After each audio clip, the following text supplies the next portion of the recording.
Today I'm going to be giving my personal opinion for the top 5 side quests in Cyberpunk. Note that I will not be including any romance or main character quest lines, otherwise the list would just be comprised of Judy, Panam, Carrie, and Johnny.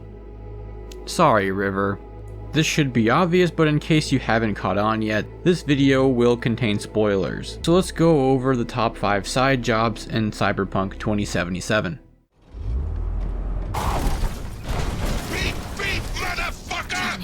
Did you see what happened? Something feels off here. You don't say. Epistrophe is the quest you have to do in order to get your default car back. Most people simply just skip this quest because you can grab Jackie's motorcycle almost immediately. However, the quest is actually a great way to introduce yourself into the world, especially if it's your first time playing. The quest involves you traveling to every district and collecting rogue Delamain cars. This itself unlocks numerous fast travel data terms all over the map, making traveling for main quests and other side jobs later on much easier and less time consuming. It's also a great way to earn some early game cash, XP, and street cred. If the practicality wasn't enough, this quest has some of the most interesting and downright funniest dialogue options. Delamain detests me. Just want Daddy to love you, that it? You're a cunt. Of course, the quest is followed up by another quest, where you have to break into the Delamain HQ and choose to either reset, merge, or destroy the Delamain core. Regardless of your choice, you get a nice Delamain car to add to your collection. Truly I say to you, today you will be with me in paradise. The Sinnerman questline is one of the more darker questlines in the game. It starts as a hit job, but quickly takes a turn when your client dies. And the prisoner you were supposed to kill hires you to tag along and refuses to even tell you what you guys are doing. But Johnny Silverhand seems really excited to see how it all plays out. Ha! That's it. Got no fucking idea what this is about. But if you don't go with them, I'm never talking to you again. Eventually you find out this prisoner wants to crucify himself for a brain dance as part of studio exploitation. The quest involves you asking the prisoner probing questions about why he's doing what he's doing, but Rachel from the studio even offers you a bribe to silently walk away. If you refuse the bribe and continue the quest, you can keep talking to the prisoner, and continue to ask probing questions or even change the subject entirely, which can result in some funny dialogue. Chatter's pointless. That's enough. Stevenson can't be distracted. He has to focus now. Joshua and I are talking, so fuck off, will ya? Excuse me? Regardless of how you handle the quest line, the prisoner still gets crucified and you still get paid. The quest is more about the journey rather than the destination, if I'm being honest. Don't lose them, V. Oh, now you're interested. We could expose a corpo conspiracy here, V. I'm telling you. Dream On is regarded as one of, if not the most popular side job in the entire game. The only reason it's not higher on this list is because replaying the quest isn't as fun as when you played it for the first time.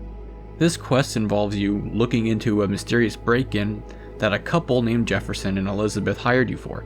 You'll quickly find out that the couple are being spied on by their own security team from inside their own walls.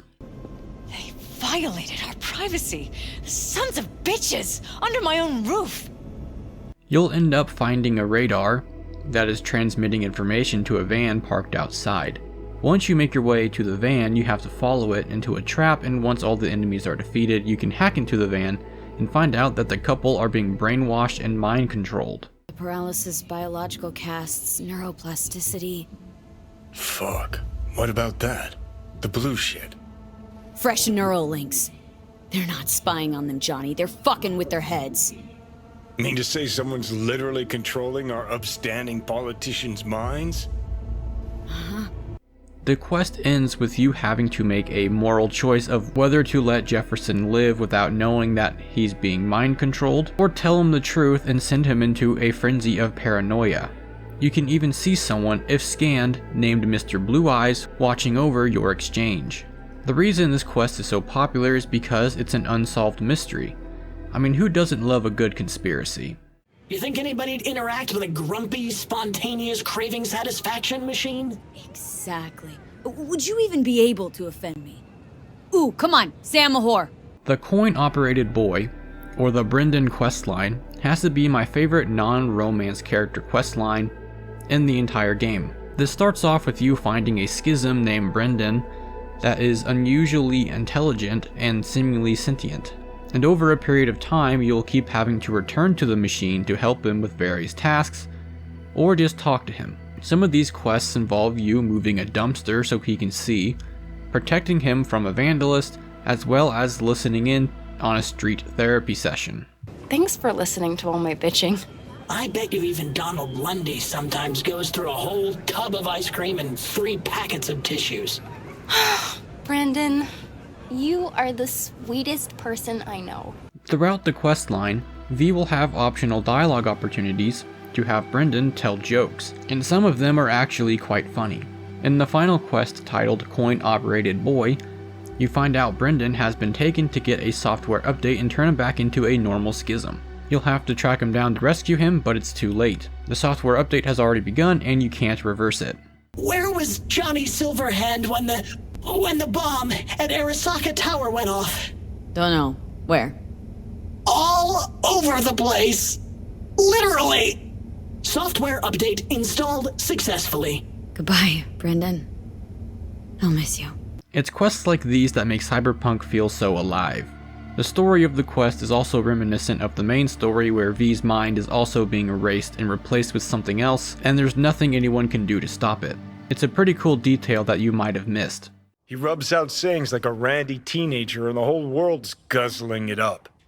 The 3 branches of government is a lobotomy on the people's autonomy.